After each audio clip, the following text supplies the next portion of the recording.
দুই নম্বরে আপনি আঁকড়িয়ে যদি ধরতে চান, ধরা লাগবে নবীজিকে। সুবহানাল্লাহ বলতে পারেন নাই? আরো জোরে বলুন সুবহানাল্লাহ। দুই নম্বরে আঁকড়িয়ে যদি ধরতে যান, নবীজিকে ধরা লাগবে।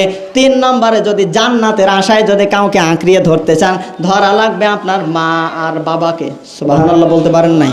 কারণ মহান আল্লাহ রব্বুল আলামিন জানে এই পৃথিবীর মধ্যে আমার বান্দাকে আমি আল্লাহ পাঠিয়েছি, আমার পরে যে লোকটা সবচাইতে বেশি কষ্ট করেছে সেইটাই হচ্ছে ওর মা আর বাবা। সুবহানাল্লাহ বলতে পারেন নাই?